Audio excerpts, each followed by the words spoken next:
Lep pozdrav vsem.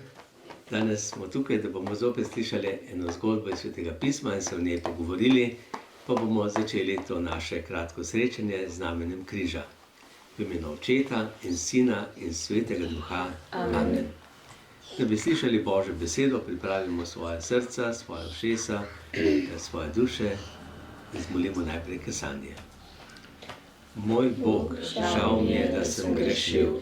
Žal mi tebe, ki si moj najboljši oče, trdno sklenem, da se bom poboljšal, pomagaj mi s svojo milostjo. Amen. Tako da bi se ta Božja beseda v naših srcih naselila, da bi jo lahko še premišljevali in po njej živeli, pa zmolimo še Oče naš in Zdravo Marijo. Oče naš, ki si v nebesih, posvečeno bodi tvoje ime, pridi k nam tvoje kraljestvo, zgodi se tvoja volja, kakor v nebesih, tako na zemlji. Daj nam danes naš vsakdanji kruh in odpusti nam naše dolge, kakor tudi mi odpuščamo svojim dolžnikom, in ne vpelji nas v skušnjavo, temveč reši nas hudega.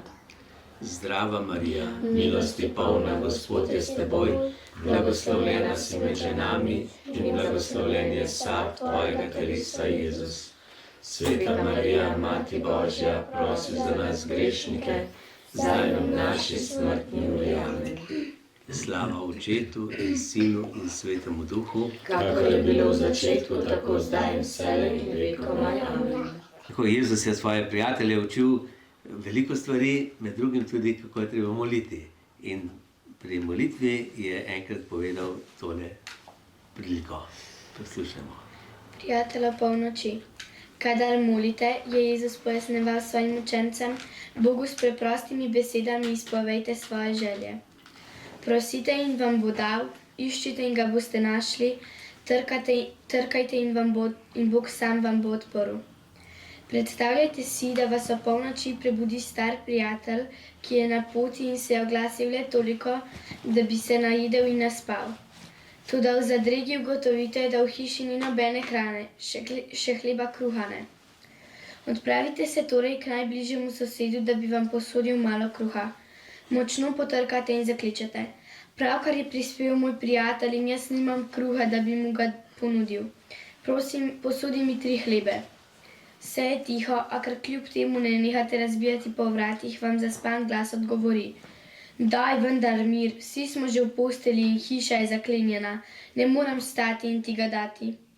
Vi pa vztrajno trkate in prosite, ker se zavedate, da ste dolžni nahraniti prijatelja.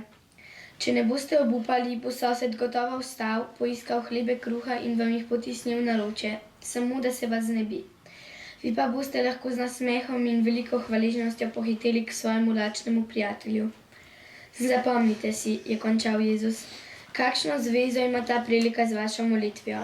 Celo neradodarni sosed je bil prisiljen, da obiskovalcu zaradi njegove vztrajnosti da kruha. Vi pa v svoji milosti trkate na vrata svojega nebeškega Očeta, ki vas ljubi. On je resnično pripravljen in voljan, da usliši vaše klice ter vam da, karkoli potrebujete ali prosite. Božja beseda. Bogu hvala. No tako, Jezus je s to priliko želel povedati, kako moramo kristjani moliti. Niso važne samo besede, ki jih izgovarjamo, ampak tudi, da vztrajamo, da če nekaj res želimo, da prosimo Boga in ne samo enkrat, ampak večkrat. Tako je Jezus povedal to priliko. Torej, kako je nas ljudi primerjal s kom? S tem človekom, ki je dobil obisk. Je dobil prijatelja, ki je prišel na obisk, pa slučajno ni imel nič, da bi mu postregel. Ampak prijatelju, ki pride oddaleč, ki je lačen, žejen, je treba dati nekaj vedno prijatelje, pogostiti oziroma popotnike sprejemati in pomagati. No in Jezus to priložnost izrabi, da nam pove, kako smo tudi mi popotniki in tudi mi včasih kaj rabimo. Zase ali pa za druge. Za koga molimo? prosimo Boga. Se pravi, molimo lahko zase, za svoje prijatelje, za svoje starše, bližnje, ne? Lahko pa tudi za naše rajne molimo, ne? Molimo za različne ljudi. No, in kaj prosimo? Kaj mi Boga prosimo? Za kruh? Za kaj? Blagoslov Svetega Duha. Za blagoslov, za Svetega Duha, za kaj še? Za pomoč, ne? Pomoč, če kaj rabimo, ne moremo, pa prosimo za pomoč. Še kaj? Da nas reši hudega duha. Da nas reši hudega, pred nesrečo, pred zlom, pred grehom. Še? Kaj še? Največkrat rabimo pomoč, kaj? Pri matematiki. Pri matematiki, v šoli, pri delu, ne, v službi in tako naprej.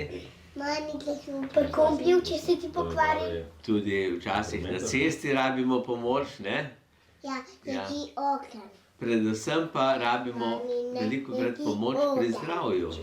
Pri zdravju. Ko človek zboli, včasih si lahko pomagamo s čajem, včasih s kakšnimi zdravili, včasih z zdravnikom, včasih pa tudi zdravniki ne morejo več pomagati. Kdo pa takrat lahko pomaga? Bog. Ja, takrat pa samo Bog še pride. Ne? In zato je varno, da molimo. Molimo lahko sami ali pa molimo skupaj z drugimi. Ne? No, tukaj Jezus govori, kako mi prihajamo k Bogu kot sosedu. Ne? Tistemu, ki je nekje blizu, ki vemo, da ima, da lahko pomaga in da včasih na prvo besedo ne reagira. Zakaj? A noče? A nas nima rad? Preizkuša našo vero. Včasih tudi preizkusi našo vero. A res verujemo, a res zaupamo ali ne. Če ne zaupamo, potem se obrnemo pa gremo. Če pa zaupamo, potem pa vztrajamo. Ja? No in Jezus torej pove, da ta sosed, tudi če ne da zato, ker ni tako pripravljen pomagati nekomu, sosedu, ampak zato, da ne bo motil, da ga ne bo motil, da ne bo zbudil vseh otrok, ki že spijo in tako, ne, in zato vstane in da. Ne. In Jezus pravi nekje druge še, koliko bolj bo Bog dal Svetega Duha tistim, ki prosijo.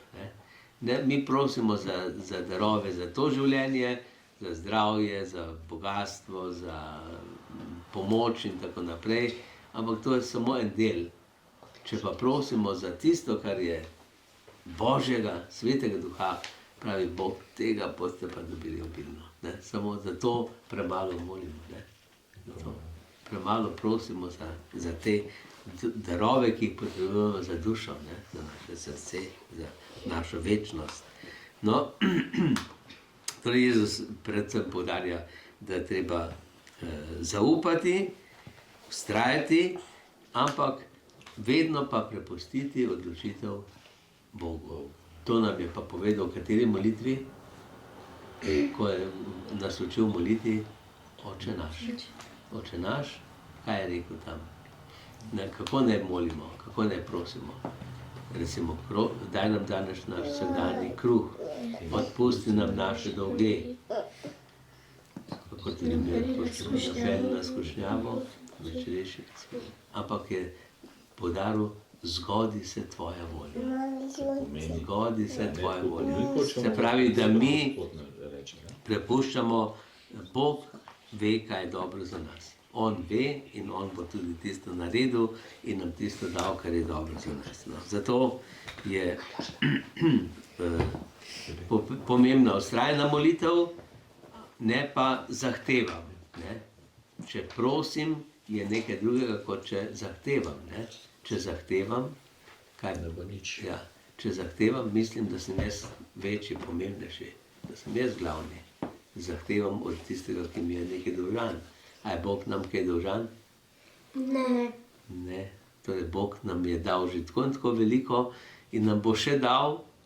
Včasih se zavedamo tega, včasih pa tudi ne. No, tako da, zato je važno, da pri molitvi vztrajamo da prosimo tisto, kar je za nas mislimo, da je potrebno, za nas, pa tudi za druge. Ne? Da prosimo tudi za to, kar potrebuje drugi. No, in to pri tem je recimo, zelo nam blizu tudi Marija, ki je prosila ne samo zase, ampak velikokrat za druge. V Kani Galilejski je prosila kaj? Za novega vina. Ja, je prosila Jezusa, da je vina jim ne zmanjkalo, ne? Vina nimajo. No in potem je prosila vedno za cerkev, za kristjane, ki so bili preganjeni, za apostole in tako naprej. In danes tudi molim se tudi Mariji priporočamo, da Marija izreče kakšno prošnjo Jezusu ali Bogu, Očetu. Zato bomo danes zapeli Marijino pesem, ti naša mati ljubljena, si od Boga izvoljena.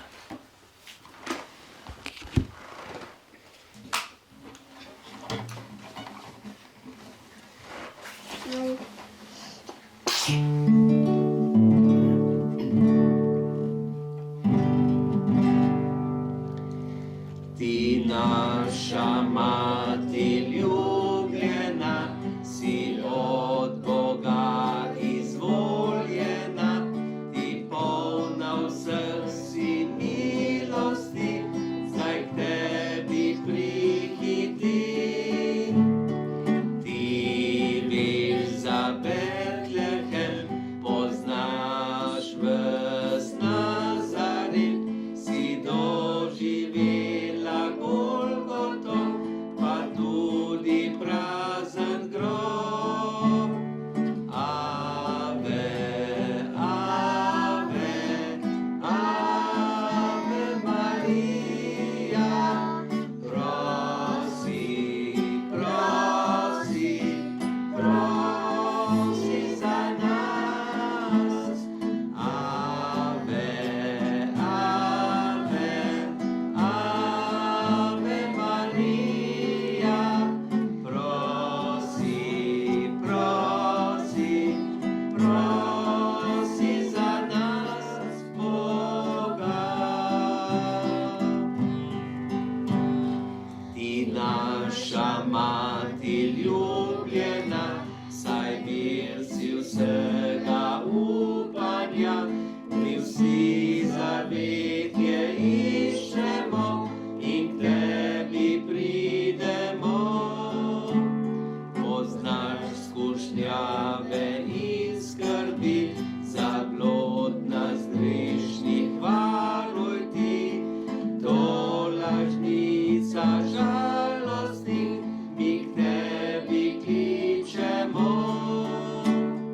Ave, ave, ave Marija, prosi, prosi, prosi za nas. Ave, ave, ave Marija, prosi, prosi, prosi za nas Boga.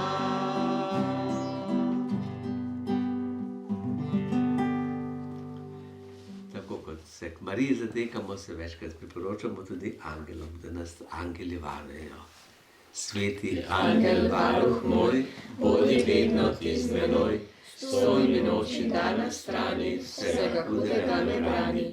Prav prisrčno prosim te, varuj me in vodi me. Amen. Ko naj bo Gospod z vami In s tvojim duhom. Blagoslov vsemogočnega Boga, Očeta, Sina in Svetega Duha, da pride nad vas in naj vedno med vami ostane. Amen.